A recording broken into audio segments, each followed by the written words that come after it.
பொதுவாவே ஜெலன்ஸ்கி போய் ட்ரம்ப பார்க்கும்போது வேடிக்கைக்கு பஞ்சமே கிடையாது. எல்லாரும் அதத்தான் எதிர்பார்த்து உட்கார்ந்துருக்கோம். அப்படி இருக்கும்போது அந்த வேடிக்கைக்கு உன்னும் பஞ்சம்லாம் இல்லாம எப்படி? அப்படின்னு கேட்கிற மாரி உக்ரைனுக்குள்ள அடுத்தடுத்த சம்பவங்கள் வேகமா நடக்குது. ஏலே இவனுங்க என்ன போய் பேச்சுவார்த்தைய நோக்கி போறாங்களா? இல்ல சரண்டருக்கு கால்ல விழுக போறாங்களா? அப்படிங்கிற மாரி இருக்கு. காரணம் என்ன அப்படின்னா, உக்ரைனுக்குள்ள ஏகப்பட்ட தளபதிகள இப்ப தூக்குறார்கள். இதுல வேடிக்கை தான் அதான் விஷயம். ஏன் அப்படின்னா, தளபதிகளே கம்மி. அதாவது புதுசா படைகள எடுத்துட்டு போயிரலாம். வழிநடத்துற தளபதியையும் புதுசா எடுத்துட்டு போ முடியுமா? வாய்ப்பு ரொம்ப கம்மி. வாய்ப்பே இல்லைன்னு கூட சொல்லிட்டு போயிரலாம். அப்படி இருக்கும்போது தளபதிகளுக்கு ஏகப்பட்ட பேருக்கு டிக்கெட்ட கிழிச்சிருச்சு ரஷ்ய ராணுவம். அப்படி இருக்கும்போது மிச்சம் சொச்சம் தான். அதுலயும் பல நபர்கள இப்ப பதவியில இருந்து தூக்குறார்களாமா, பதவி இறக்குறார்களாமா. தளபதிய கொண்டு போய் சிப்பாயா போடுவாங்களோ தெர்ல நமக்கு.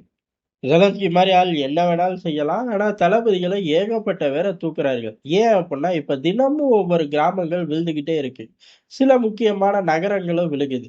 அதுக்கான இன்சார்ஜா இருக்கக்கூடிய தளபதி எங்களுக்கு பொய் சொல்ட்டான். ஒழுங்கா ரிப்போர்ட்ட தரல. இல்லாட்டி நாங்க கிழிச்சிருப்போம் அப்படிங்கிற வரிய மட்டும் சொல்லல. சொல்லியிருந்தா எல்லாரும் சிரிச்சிருப்போம்ல. அதனால அத மட்டும் விட்டுட்டாய்ங்க. அந்த ஆள் பொய்யாவே தரான்னு வச்சுக்குவோம். ஒரு விவாதத்துக்கு வச்சு தொலைச்சுக்குவோம் அப்படின்னு பார்த்தா கூட அந்த ஆள் போய் தரேன் அப்படின்னு தெரிஞ்சோனே ஒரு பெரும் படைய அனுப்பிச்சு அந்த இடத்த காப்பாத்தியிருக்க வேண்டியது தானே! அதனால என்ன விழுகாதுன்னு சொல்லியிருப்பாரு. விழுகாதுன்னா அவரு ஃப்ரண்ட் லைன்ல நின்றுப்பாரு. கடைசி வரையும் சண்டை போட்டுருப்பாரு. விழுக விடாம தடுத்துர்றோம் அப்படின்ருப்பாரு. ஆனா நிலைமை மோசமா இருக்குன்னு சொல்லியிருப்பாரு. அவ்வளோ தூரம் போவேணாம். ஜெலன்ஸ்கி பொய் சொல்றார் அப்படின்னு அவங்க ஊர்லயே டெலகிராம்ல சொல்றாரு.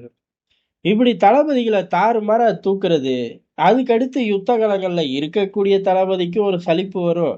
அதே சமயம் தூக்குன தளபதிக்கு ரீப்ளேஸ் எங்க இருந்து போடுறது? உள்ள ஆள தான் கொண்டு வந்து போட முடியும். உள்ள ஆட்கள் பற்றாக்குறையில தானே இருக்கு. இப்படி ஒரு இடியாப்ப சிக்கல் இருக்கும்போது இந்த விஷயத்த வேகமா பண்றாரு. ஏன் ட்ரம்ப போய் பார்க்கும்போது, ராணுவம் பொய் சொல்லிருச்சு, "இல்ல நான் கிழிச்சு புடுவேன்" அப்படின்னு சொல்றக்கா இருக்கலாம் அப்படின்னு சொல்லப்படுது.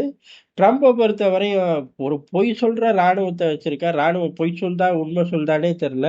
உன்னைய வச்சு நான் என்ன பண்ண முடியும்னு ஓவல் ஆபீஸ்ல வச்சே கிழிச்சுப்புடுவாரு. அதனால இந்த விஷமத்தனமான ஐடியாவை எவன் குடுத்தான்னு தெரியல.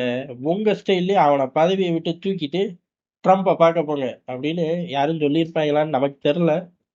நம்ம சொன்னாலும் அவருக்கு காதுக்கும் போகாது, காதுக்கு போனாலும் புரிய போறதில்ல. நம்ம தமிழ்ல பேசுறோம். இப்படி ஒரு கலவரத்த பண்ணிட்டு தலைவன் கிளம்பிட்டான். தலைவனுக்கு நிகரான இன்னொரு தலைவன் யாருன்னா, அவங்களோட உளவுத்துறை. அவன் ஒரு பெரிய தீவிரவாதி பயலாச்சே! அவன பத்தி நம்மளே அதிகமா பார்த்துருக்கோமே அப்டின்னா, அந்த பையன் இப்ப புதுசா ஒரு விஷயத்த சொல்லியிருக்கான். சுமார் 4,00,000 துருப்புக்கள் தயார் அப்டின்ட்டான். கேட்கும்போது நமக்கே பகீர்னு இருக்கும்ல. 4,00,000 துருப்புக்களுக்கு நீங்க எங்கடா போனீங்க? டேய் 1000 பேர திரட்ட முடியாம தான்டா தடுமாறி நிக்கிறீங்க அப்டின்னு சொல்லிப்புடுவோம்னு சுதாரிச்சிருப்பாங்களாட்டுக்கு. 2026 4,00,000 துருப்புக்கள ரஷ்யா தயார்படுத்த உத்தரவு போட்டிருக்கு. ரெடி ஆயிக்கிட்டு இருக்கு அப்டின்ட்டாய்ங்க. அதனால ரஷ்யா நீண்ட கால யுத்தத்துக்கு தயாராயிருச்சு அப்டின்ட்டாய்ங்க. என்னடா இது புது சப்ஜெக்ட்டா இருக்கு. அப்படி ஒண்ணுமே அவர்கள் சைடு இல்லையே. இன்டர்நேஷனல் ஏஜென்சிகள்லயும் இல்ல. டெலகிராம் சேனல்கள்லயும் இல்ல. சரி ரஷ்யாவ பொறுத்தவரை இல்லாத பொல்லாத சொல்றதுக்குன்னு ஒரு டசன் ஏஜென்சிகள் இருக்கு. அந்த மாரி ஆட்களோட பிளாக் இந்த மாரி விஷயங்கள பார்த்தாலும் இல்ல. ஏன்னா புட்டின் கான்வாய்க்குள்ள வண்டி போச்சு, எலி போச்சு, இன்னொரு கார் வந்து இடிச்சிருச்சு. இந்த மாரி இல்லாத பொல்லாத சொல்ல 1000 இன்டர்நேஷனல் ஏஜென்சிகள் பிளாக் எல்லாம் இருக்கு. இவனுங்க கிட்ட கூட இல்லையே! இந்த ஆள் என்ன புதுசா சொல்றான் அப்படின்னு விசாரிச்சா, அப்படிலாம் ஒரு சப்ஜெக்ட் இப்ப வரை இல்ல. ஆனா ரஷ்யா எப்ப நெனைச்சாலும் 5,00,000 வீரர்கள திரட்ட முடியுங்கிறது ரஷ்யாக்குள்ள உள்ள நிலைப்பாடு. அத பிடிச்சுக்கிட்டாரு.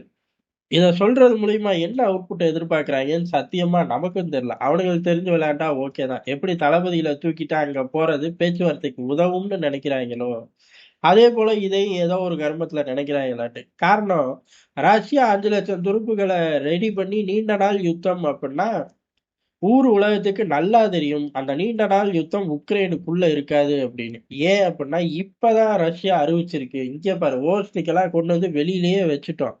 எதையாச்சும் சேட்டை பண்ண நேட்டோ மேல போட்டுருவோம் ஜாக்கிரதை. நேட்டோ பயப்பட தேவையில்ல. எங்கள வம்பு இழுக்காத வரையும் அப்படின்னு சொல்லி அவர்கள் ரைமிங்கா அடிக்கக்கூடிய காலகட்டத்துல, இல்ல அவன் 5,00,000 வீரர்கள வச்சிருக்கான் அப்படின்னா, ஐரோப்பாலாம் தெறிச்சு ஓடிரும். மெர்சல் ஆயிருவாரு அவர் வீட்டுக்குள்ள உட்கார்ந்தே.